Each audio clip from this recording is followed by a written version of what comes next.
Hello and welcome back to BlueTube on YouTube with just me flying solo again this morning.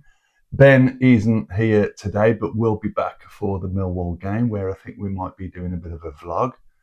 Sometimes we like to do the midweek games and get them out like that, especially if we have a good build-up, which Ben is planning to do. But it's a good game even to be solo doing this morning because it's a real feel-good factor. This really makes your weekend, doesn't it, when Blues get the result? And it was obviously Blues 4, Portsmouth 0, and what a long time coming this really has been, because this was the Blues that we've been waiting to see probably since last season, where we get a fantastic crowd, nearly 30,000 fans down at St Andrews. Not exactly a full squad. We've still got a couple of players out injured, and to be fair, still questionable setup when we looked at it. And even myself looking at playing Iwata at right back when you've got Bright on the bench. But I cannot fault any of those decisions that were made yesterday. We'll go through the lineup now.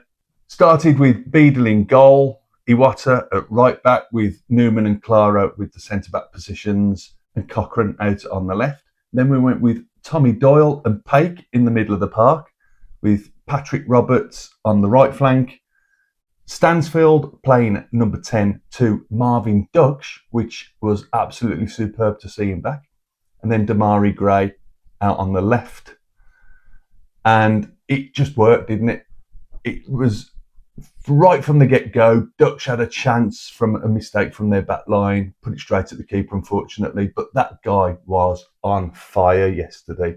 He had a fantastic match, and he really looked the part. I think Ben commented that the times he'd seen him, he thought he was going to be more of a lump, just a target man, like a Dukey. But that guy, the link-up play, his passing, his ball control, his movement was absolutely superb, and I really can see some goals coming from Duksh. So, and really early on in the game, if we go through the timeline here, in the 5th minute, again, it was Duksh that had made a beautiful move into the box. He turned his man superbly, got clipped, taken down, and Stano stepped up, as you'd expect. But unfortunately, wasn't to be. It wasn't the best penalty, but I think with 4-0 yesterday, and if you remember when we previewed this, our last big result against Portsmouth was actually in 2006, where we beat Portsmouth 5-0, and God, we were close to that yesterday, but it wasn't meant to be. But we can forgive him. But looking at the actual score stats, so on the score sheet, Paik with superb header on 9 minutes. Set piece goals. We have been waiting for how long to be scoring off set pieces, and it's like waiting for buses, isn't it? You wait for God knows how long for one, and then suddenly they all turn up together. And that was yesterday's match with all these set pieces.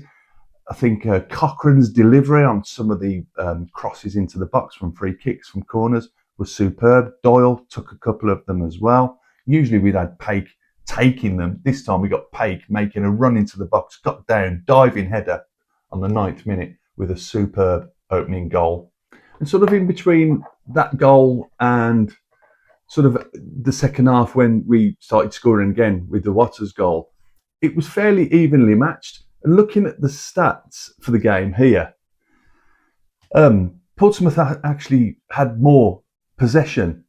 And as we keep saying, that's not what wins you the games, is it? Because clearly yesterday, if you look here on FootMob, for the actual momentum of the game, it was far in Blues' favour, and that's without having more possession. We only had 42% possession, but if you look at the swing in Blues' flavour, that'd be even something, wouldn't it? If you look at the swing, it was in Blues' favour most of the match with them. I think their closest opportunity was a free kick by the ex-Baggies player Swift that was just wide of the post. But then we left it right through to the second half, didn't we, for Iwata's goal. Although just before then, Stano had taken a quick throw-in, did a 1-2 with Duksh, played it perfectly across for Iwata before he got his actual goal. And he just fumbled it under his feet, couldn't get it away. And I think the keeper made a good save from that. But actually on his goal, and it didn't look like he knew much about it, Doyle, I think it was, that took the corner into the box, into the near post. Iwata was there, just flicked it on. That's all he was doing. And it landed in the back of the net. What a superb. That was for number 2. That sent us 2-0 up. But this was a game where it just felt like we were in control. Yeah, we didn't have all the possession, but the vibe felt good yesterday. The crowd were well up for it.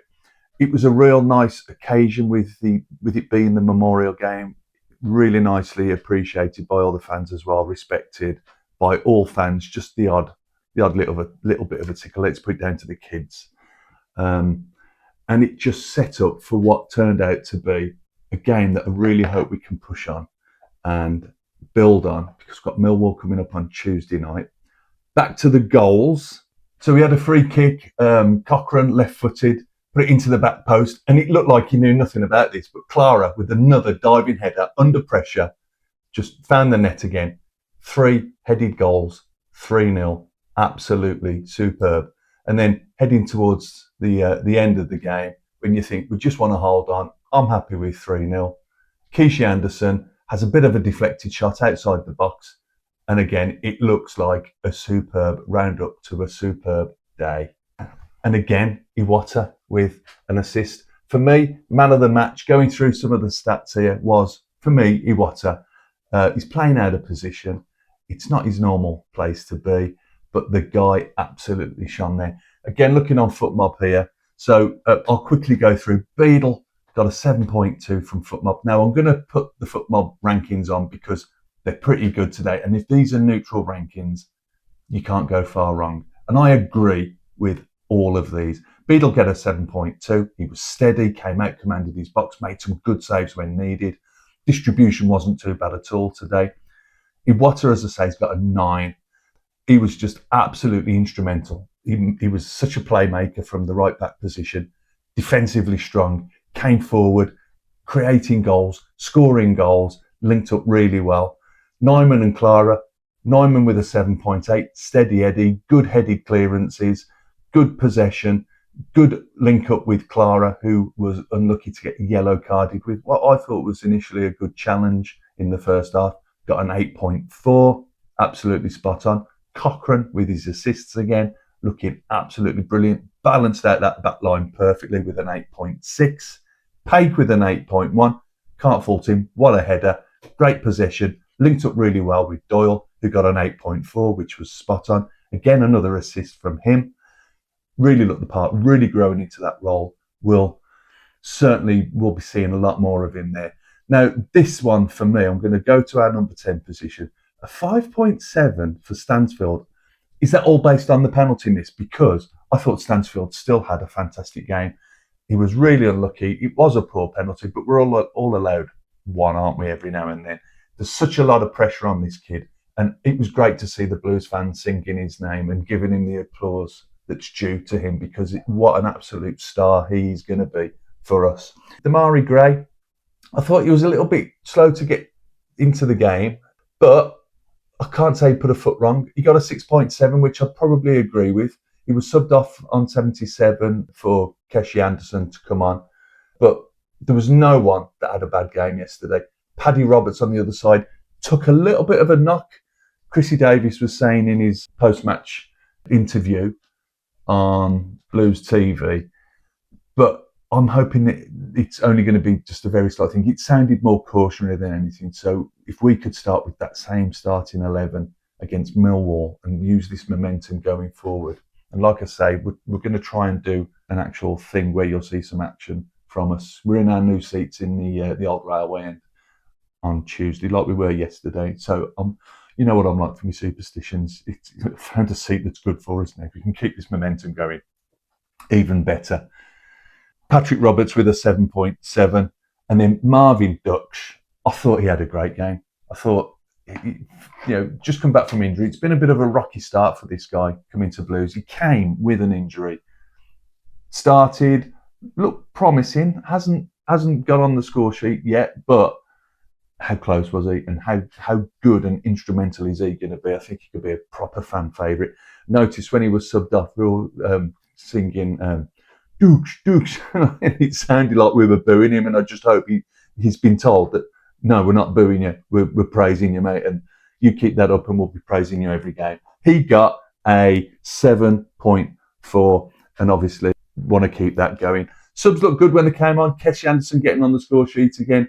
Furuhashi, I haven't seen a replay. I obviously saw it right from the other end, that goal that was disallowed. I'm assuming it was well offside again. When's it going to come for this fella? It will come. I mean, he looks frightening running at the defence. He scared them to death. I thought Kumas was all right when he came on as well. Lyndon Dykes was trouble, like he always is. So we're starting to get that nucleus of a fantastic team back now. We're starting to look like we should. Like we look on paper, we're starting to put it on the pitch now. Yes, it's one game. Should we be as excited as this? Yes, because it's 4-0 and it probably should have been more. This is the Blues that we want to see. This is how we've got to keep it going now. So keep the support going against Millwall and it will come. Touch upon Portsmouth a little bit because noticed yesterday on the Foot Mob ratings, Dozzle, that was down at Blues on loan for a little while, got a 4.8. I think he was a little bit poor yesterday. I think that was more a case of just our midfield just being very strong. For all the possession they had, it didn't really mean much to them. Koznovsky was their better player with just a score of 7. Pack, I thought he got about quite well yesterday with a 5.4, but it wasn't meant to be for them. I think Blues just absolutely made the possession that we had, made it count. And that's what it's all about. Getting into those areas, getting good shots off, just making it count for when we have whatever possession we've got, which is exactly what we were saying on the preview coming up to the match, isn't it? And it's coming good now. So get your thoughts in the comments, everyone. It's great to read through them. We always read through and we do comment back when we can. Let's have a look at the table now. Cov were beaten by Wrexham on Friday night, having been ahead most of that game. Middlesbrough lost 3-0 to Watford. They stay where they are, leaves it nice and open for teams like us that have been faltering a little bit recently. Now 11th with 18 points. We really need to push on. The nice thing is we've gone ahead of West Brom by winning more than 3 goals yesterday. Took us just above them. Got to keep this going now. So we'll see you down there on Tuesday evening against Millwall. Keep right on, everyone. Let's keep doing it.